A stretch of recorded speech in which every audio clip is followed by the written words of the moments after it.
Yo l'équipe, j'espère que vous allez bien. Aujourd'hui, on se retrouve pour une nouvelle vidéo vlog vacances et c'est malheureusement déjà la dernière. C'est passé beaucoup trop vite, je me suis pas rendu compte de comment le temps il est passé trop vite. Donc aujourd'hui, pour cette dernière journée, on va se rendre sur le continent, on va quitter l'île de Djerba en prenant la chaussée romaine. Donc comme j'ai déjà pu vous l'expliquer dans les vidéos précédentes, c'est une route de 7 km qui relie l'île de Djerba au continent. Et donc cette île, elle passe au-dessus de la mer. Et donc on va se rendre à Tataouine et à Chenini. Si vous ne connaissez pas, je vous expliquerai tout ça dans la suite de la vidéo, pas de panique. Et en attendant, vu que le trajet est un peu long, sur la route, on va s'arrêter à plusieurs endroits pour découvrir des petites choses sympathiques. Allez, je vous en dis pas plus et je vous laisse avec la suite de la vidéo. Après déjà, je pense, une bonne demi-heure, voire 3/4 d'heure de bus, on arrive sur un lac salé. Mais comme vous pouvez voir et comme vous allez sûrement vous dire, il n'y a pas d'eau. Et en fait, il y a quasiment jamais d'eau sur ce lac salé. En réalité, il est un petit peu humide. Il y a quelques centimètres d'eau lorsqu'il pleut, c'est-à-dire très peu souvent parce que le guide nous a expliqué qu'il pleuvait en moyenne 10 jours par an. Et bien, quand il y a de l'eau, ça va être légèrement relié à la mer qui est de l'autre côté, et du coup, ça va amener du sel. Et en fait, ces quelques centimètres d'eau vont s'évaporer avec la chaleur, et du coup, il va rester que le sel. Genre, c'est du sel? Ouais. Mais non. Bah genre là tu... Ça craque sous les pieds. Quoi? Tu fais quoi là? Non, pas... Il vient de goûter le sable là? Ouais, c'est du sel. Bah super, moi je goûte pas moi. Il a un peu de temps. Bah tout le monde marche, je vais pas goûter quand même.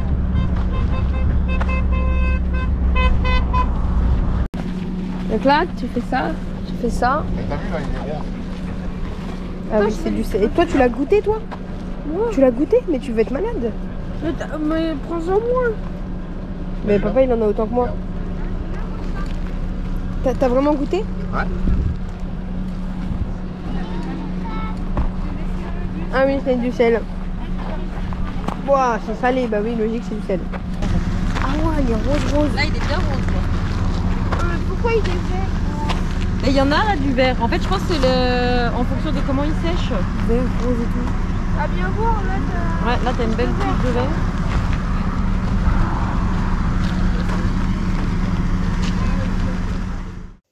Ensuite, on a encore repris le bus avant d'arriver à Tataouine.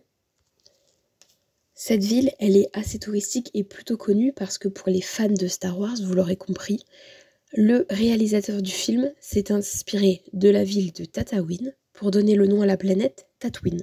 Et c'est un fait réel, le guide nous l'a dit, c'est vraiment comme ça qu'ils ont trouvé le nom de la planète.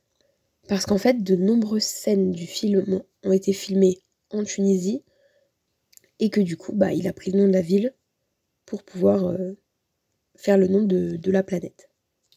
Dans cette ville qui ressemble à toutes les autres villes, on s'est arrêté un peu, on s'est baladé dans un marché local et on s'est bu un petit granité tranquille. Donc j'ai rien filmé parce qu'il y avait rien de très particulier.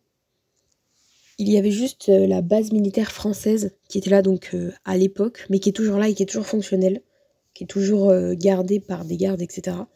Mais du coup, comme vous pouvez peut-être vous en douter, c'est une base militaire, donc pas le droit de filmer. On a fait le tour de la base militaire, on n'est pas rentré à l'intérieur, mais aucun droit à l'image, pas de photos, pas de vidéos, etc. Donc j'ai pas d'image de la seule chose entre guillemets qu'on a fait dans cette ville de Tataouine. Nous avons repris le bus une vingtaine de minutes à peu près, direction Chenini, un village perché dans les montagnes, un village super beau qui est resté dans son allure d'époque. Avec les maisons taillées dans la montagne, au sous-sol, là où il faisait le plus frais, et en haut, là où il faisait le plus chaud. On a pu visiter quelques parties de ce village avec un guide local. En l'occurrence, c'est pas vraiment un guide. C'est un habitant du village qui nous a partagé sa vie et qui nous a expliqué comment il vivait. Et ce village, il se développe de plus en plus et il vit grâce au tourisme, parce qu'après la balade, on peut acheter des choses qu'ils ont fabriquées eux-mêmes sur place. Et ils vivent vraiment grâce à ça. Et ça s'est développé aussi parce qu'avant, il n'y avait pas de route goudronnée qui arrivait jusqu'à ce village. Et maintenant, il y en a. Surtout les gens, surtout les enfants ne pouvaient pas aller à l'école. Maintenant, il y a une école qui accueille environ 60 élèves, il me semble, qui viennent des petits villages alentours, donc qui se déplacent quand même. Sachant qu'il n'y avait pas de ramassage scolaire. Alors aujourd'hui, le guide nous expliquait qu'il y a de plus en plus de bus qui passent le matin et le soir pour emmener les enfants à l'école. Il faut savoir aussi que dans ce petit village, dans cette partie de la Tunisie, le guide nous a dit qu'il y avait une pâtisserie typique qui s'appelle la corne de gazelle. Et il nous a dit qu'attention, parce que nous, Français, Européens, on voyait la corne de gazelle comme un demi-croissant de lune saupoudré de sucre glace, la petite corne blanche. Je sais pas si vous voyez de quoi je parle. Et il nous dit attention, ça c'est vraiment pas la vraie pâtisserie. Ça c'est nul, c'est rien à voir. Rien à voir. Et donc du coup, on a pu visiter, ou en tout cas voir les pâtissiers la faire. Et en fait, c'est bien meilleur que ce qu'on a en France. Clairement. Et en fait, ils vivent aussi et majoritairement de cette pâtisserie. Parce que il y a la boutique, mais aussi à côté, ils ont développé un restaurant. Et ils mettent cette pâtisserie en dessert. Donc les amis, en deux mots, ce qu'on appelle la corne de gazelle, le gâteau appelé corne de gazelle, fini, c'est ce que vous voyez là. D'accord? En fait, c'est un gâteau à base de fruits secs, c'est ce qu'il y a dans le petit bac là. Donc comme j'ai dit à l'origine, ou à la base, c'est des amandes concassées et des grains de sésame.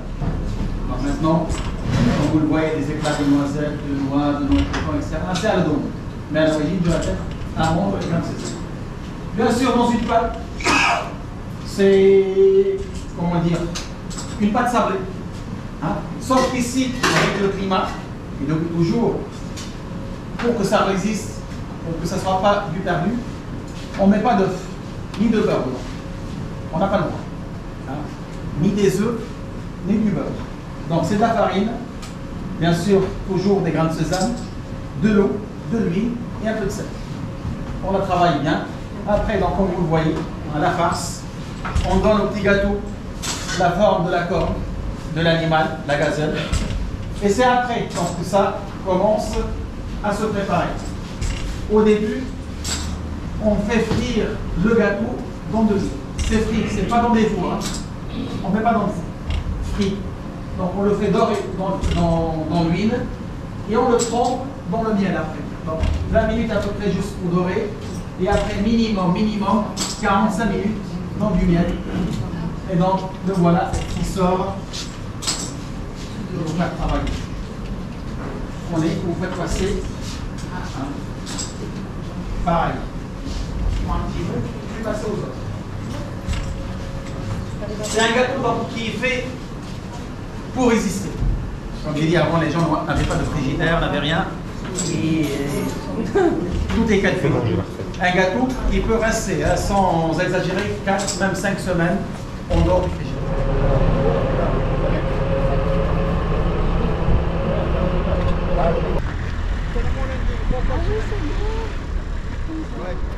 Ah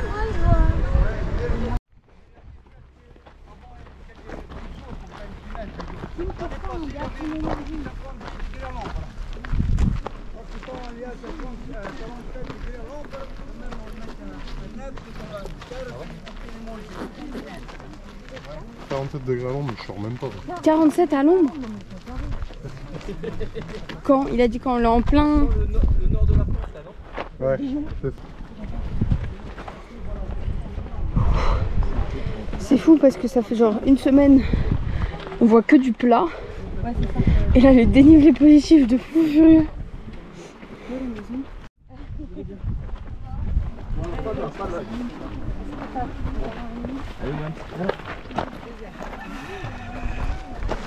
Ouais, le coq chante pour la tête, madame. Ah, je croyais que c'est parce qu'il était cuit.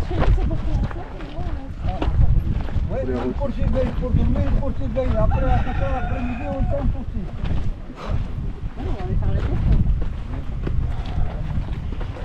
Et là, déjà, le premier étage. Hein. On monte le deuxième étage, après on descend. On descend pas par la même chemin.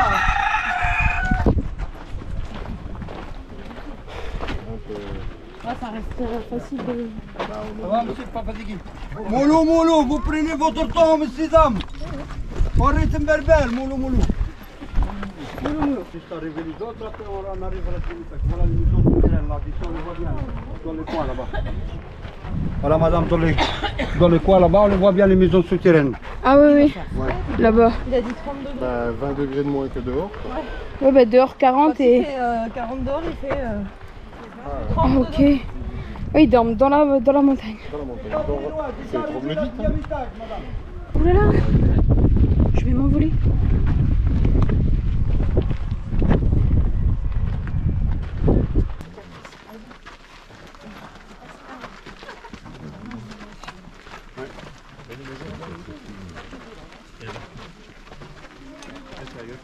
Là, il n'y a plus de vent et tu le sens.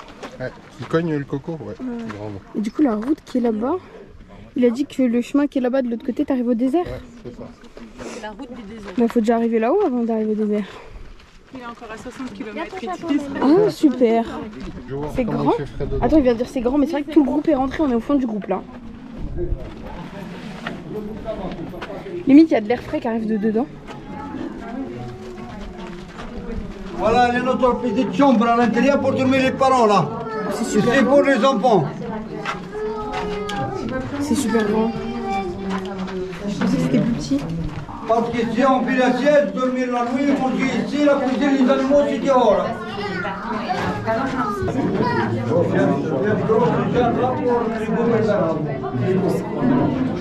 Bah, c'est juste une couchette. Hein.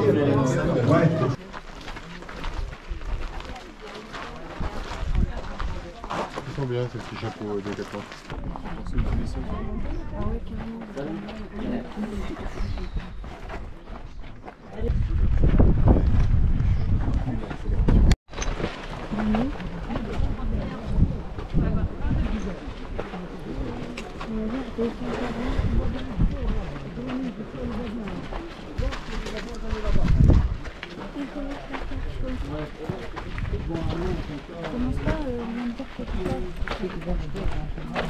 Parce que nous, on vient de l'Oasis, ici on le voit un petit là, tout au fond. Entre les montagnes, ici on le voit l'Oasis. Là-bas il y a des choses là. Il y a une canalisation qui vient de là-bas jusqu'en bas, il y a la pompe pour faire monter l'eau au réservoir, pour distribuer l'eau pour toutes les familles qui habitent ici. Hein.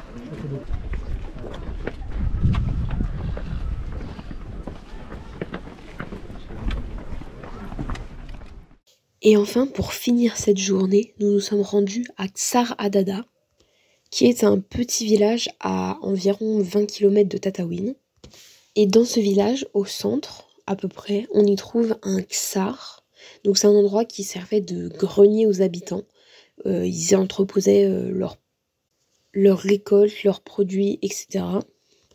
Et ce ksar, comme d'autres ksars de la région, a servi comme décor pour le film Star Wars, a inspiré les tout premiers épisodes de Star Wars. Alors par contre, aujourd'hui, ce ksar a été restauré et on y trouve des chambres d'hôtel, un restaurant, etc. Une partie plutôt touristique vers l'avant et une partie à l'arrière qui est restée dans son jus d'époque.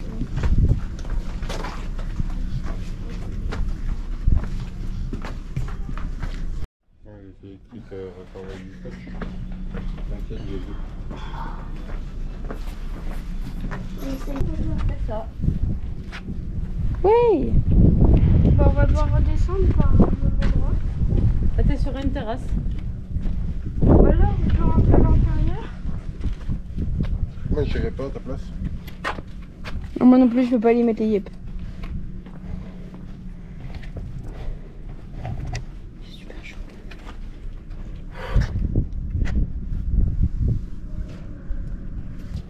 La vue là-bas, droit devant. Il est parti où, papa? Ah, c'est le Master Wars, c'est Christophe. Ah, des mots. Voilà, les marches de fou. Si tu vas à gauche, Bah, pourquoi à gauche? pour aller là-bas. Bah, Ils sont peut-être traverser là comme ça. les traverser par où? Là, on peut traverser là. Je crois.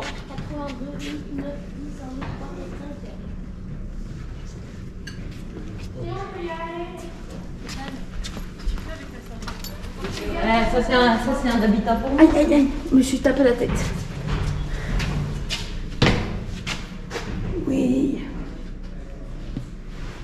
Je me suis vraiment tapé la tête.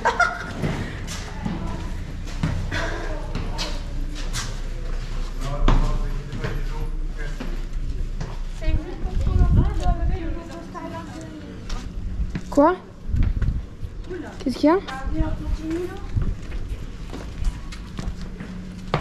Vous avez dit quoi? C'est juste pour te prendre en photo. Ah oui.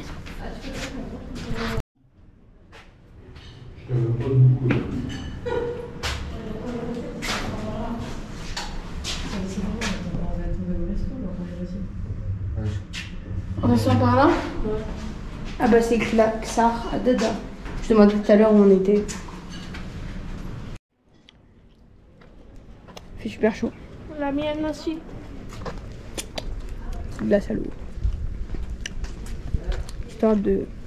Fais gaffe qu'elle est un peu fondue au milieu au niveau du jaune. Ah. J'ai peur qu'elle tombe rapidement. Par terre. Donc tu me conseilles de manger le bas d'abord quoi. Non. De faire attention.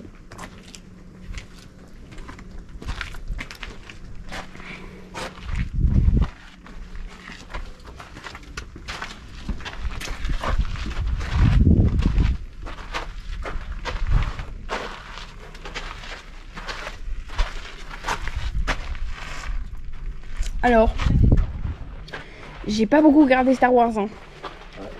Mais j'ai pas les refs là. Je vois bien un truc dans Star Wars qui a un peu cette dégaine là, mais...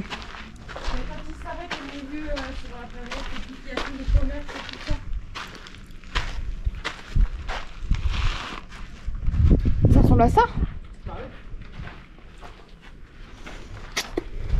Tous les fans de Star Wars dans les commentaires qui vont juste avoir envie de me tuer. Mais pas nous. Quoi? On n'est pas. Bah il est où papa? T'es rentré?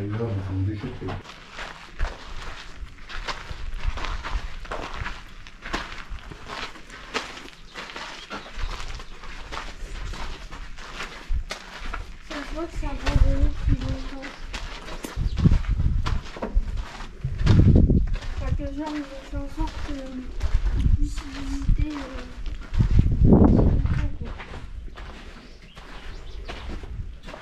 On trouve des bâtiments. Parce que tout s'est effondré.